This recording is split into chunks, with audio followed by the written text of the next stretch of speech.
berjanji padamu, aku akan melayanimu dan juga Hastinapura sebagai pelayan.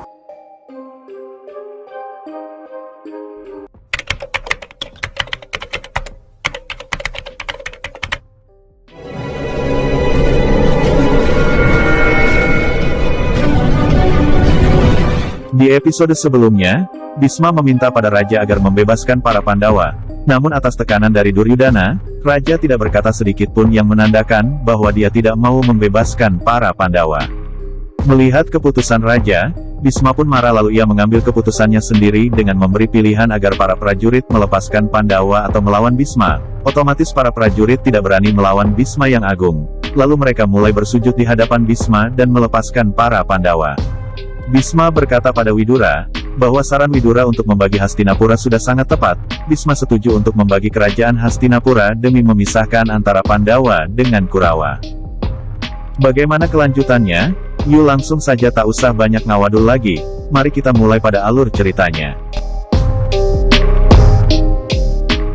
Sangkuni menyarankan agar Raja memberikan kemauan para Pandawa, namun Sangkuni ingatkan Raja agar selalu menuruti kemauan Bisma yang agung.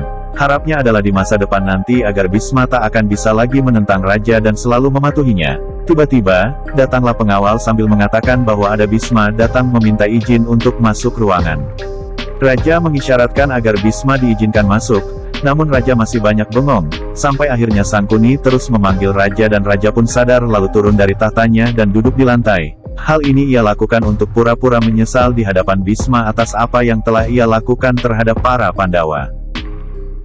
Ketika Bisma masuk, Sangkuni langsung memberi salam sambil mempersilahkan Bisma menemui Raja. Bisma melihat Raja duduk di lantai dengan raut wajah penuh penyesalan. Ia pun melangkah mendekati Raja sedangkan Sangkuni mulai pergi meninggalkan ruangan tersebut. Raja meminta maaf pada Bisma dan mau menerima hukuman pamannya, lalu Bisma menanyakan kenapa Raja duduk di lantai seperti itu. Ia menyuruh Raja kembali duduk di singgasananya, karena seorang Raja Hastinapura hanya duduk di lantai ketika sedang melakukan yajna. Sangkuni yang mendengar ucapan Bisma, mulai tersenyum lalu ia pun benar-benar pergi meninggalkan ruangan tersebut.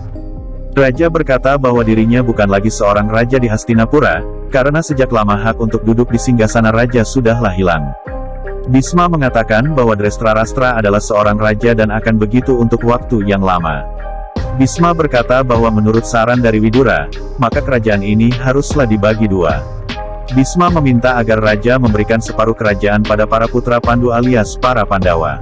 Berikan separuh kerajaan pada para putra Pandu. Sementara Pandawa terlihat sedang berdiskusi dengan Widura. Bima menanyakan bagian mana dari kerajaan Hastinapura yang akan Pandawa dapatkan. Bima mempertanyakan kota mana yang bisa dijadikan ibu kota seperti daerah Kuru. Widura berkata pada Bima bahwa ia sangat tahu hal ini. Widura mengatakan pada Yudhistira bahwa dirinya sama sekali tak punya niat bertindak tidak adil pada Yudhistira. Widura mulai berdiri dan mengatakan bahwa mereka sangat baik pada Duryudana namun kekuatannya terbatas. Pancali mulai berdiri dan mempertanyakan apa maksud dari perkataan pamannya.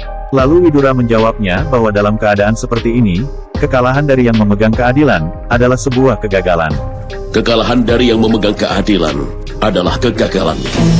Kembali pada Bisma yang mengatakan bahwa selama ini ia telah bertahan untuk memastikan kerajaan Kuru sebagai tempat kebenaran. Ia telah berkorban tanpa henti bahkan mengangkat senjata jika dibutuhkan. Dan kali ini ia hanya ingin istirahat lalu ikut dengan Yudhistira. Bisma meminta Raja agar tetap tinggal bersama para putranya untuk memimpin kerajaan dengan jalan kebenaran yang Raja ketahui. Raja mulai olohok lalu berdiri. Ia menanyakan siapa yang akan melindungi kerajaan jika Bisma pergi. Raja mengatakan bahwa dirinya buta lalu mendekati Bisma dan mengatakan bahwa dirinya tidak bisa melihat. Bagaimana bisa ia melindungi kerajaan ini, dan siapa yang akan menghormatinya jika tanpa adanya Bisma? Jika separuh kerajaan diberikan pada Yudhistira, maka kemakmuran pun hanya akan separuh saja. Raja tidak mau memberikan separuh kerajaan ini, karena jika Bisma pergi maka Hastinapura akan tercabik kekuatannya. Raja berkata bahwa ia tak punya kekuatan dan tak akan ada seorang pun yang takut padanya. Tak seorang pun akan takut padaku, Paman. Bisma mulai membalikan badannya lalu berkata dengan tegas bahwa Yudhistira harus diberikan separuh dari kerajaan Hastinapura. Raja mulai kembali ke dekat tahtanya lalu bertanya bagaimana bisa ia harus berikan separuh kerajaan pada Yudhistira, karena jika Bisma pergi dengan Yudhistira maka lama-kelamaan kejayaan akan datang sedangkan dirinya lama-kelamaan kejayaannya akan meredup. Dan itu sangat tidak menguntungkan bagi dirinya, bahkan sangat tidak adil. Kalau dia dapat keduanya berarti tidak adil untukku, Paman. Kembali pada Widura yang mengatakan pada Yudhistira bahwa kemungkinan bagian Yudhistira akan lebih. Tetapi jika apa yang akan Yudhistira peroleh bisa menciptakan kedamaian dalam kerajaan Kuru maka Yudhistira harus menerimanya dengan segenap hati. Ini adalah sebuah permintaan untuk kalian semua dariku. Nakula menanyakan daerah manakah itu, dan tiba-tiba Pancali menanyakan daerah di kerajaan Kuru yang tidak memiliki kota. Sebuah hutan yang biasa diserang raksasa ataupun monster. Lalu Yudhistira menjawab bahwa ada tempat seperti itu. Yudhistira menatap ke arah Widura lalu ia mengatakan bahwa nama kota itu adalah Kandawa Prasta. Semuanya terdiam sampai pada akhirnya Pancali mengatakan bahwa daerah itu saja yang mereka minta. Dengan begitu, maka pembagian ini tak akan menjadi adanya pergulatan di dalam keluarga. Nakula berkata pada Pancali agar melupakan masalah tempat tersebut, karena di Kandawa Prasta, tidak ada kota bahkan gubuk reyot pun tidak terdapat. Pancali hanya tersenyum, lalu berkata bahwa Nakula pasti tahu cara membuat saung, oleh karena itu Pancali sudah merasa cukup. Sadewa berkata pada Nakula bahwa Pancali memang benar, karena menciptakan sesuatu dari awal akan selalu lebih menarik. Lalu Widura berkata bahwa raja akan dengan mudah memberikan daerah itu, namun untuk bisa tinggal di sana akan sangat sulit. Arjuna berkata pada Widura, bahwa dalam sebuah kesulitan akan melahirkan kemenangan, ketenaran bahkan keagungan. Semua ini akan mereka persembahkan bagi ibu mereka. Sementara Raja berkata pada Bisma yang maksudnya agar Pandawa diberikan daerah yang tidak subur, karena Raja harus melindungi kerajaan yang otomatis membutuhkan wilayah yang strategis. Bisma berkata pada Raja, bahwa dirinya bersama Yudhistira akan melindungi kerajaan, kapanpun Raja butuh bantuan maka Bisma bersama Yudhistira akan datang. Dan sampai kapanpun, Yudhistira tak akan mungkin menyerang Hastinapura. Raja mulai merasa malu, sambil terbata-bata Raja mengatakan bahwa ia sangat percaya, namun jika suatu saat nanti Kurawa melakukan hal yang tidak benar, maka Bisma pasti akan menyerang Hastinapura. Karena Bisma pasti tahu karakter para Kurawa yang tahu kebenaran namun tak mau melakukannya. Bahkan sampai saat ini Bisma selalu menghentikan mereka, dan pasti suatu saat nanti Bisma akan menghukum kesalahan mereka. Tidak, Paman. Raja tak mau melakukan semua ini. Jalan terbaik menurutnya adalah tidak menobatkan Yudhistira, karena ia ingin melawannya dalam sebuah pertempuran. Namun Raja juga sadar bahwa Yudhistira akan sangat mudah menghancurkannya. Lalu ia akan pasrah dan mungkin dengan cara itu, dirinya akan bisa masuk surga. Ku pasti akan pergi ke surga, Paman. Beralih pada Widura, yang mengatakan bahwa keputusan para Pandawa akan melegakan beban pikiran Bisma, karena sampai saat ini Bisma berkorban bahkan mau tinggal bersama para Pandawa.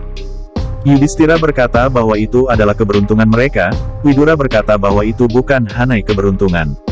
Namun Pandawa harus ingat, bahwa Bisma telah mengorbankan hidupnya selama ini, pengorbanan itu tak akan bisa dihitung yang menandakan kesetiaan Bisma pada kerajaan Kuru.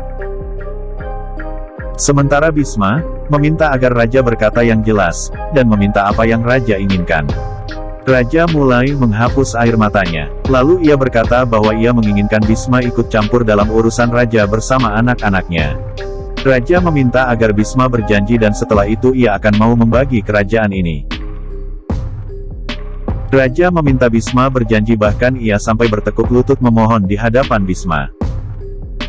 Yudhistira berkata pada Widura bahwa selama ini kakeknya telah melayani kerajaan Kuru, dan mulai saat ini Pandawa beserta istri mereka akan melayani Bisma untuk selamanya.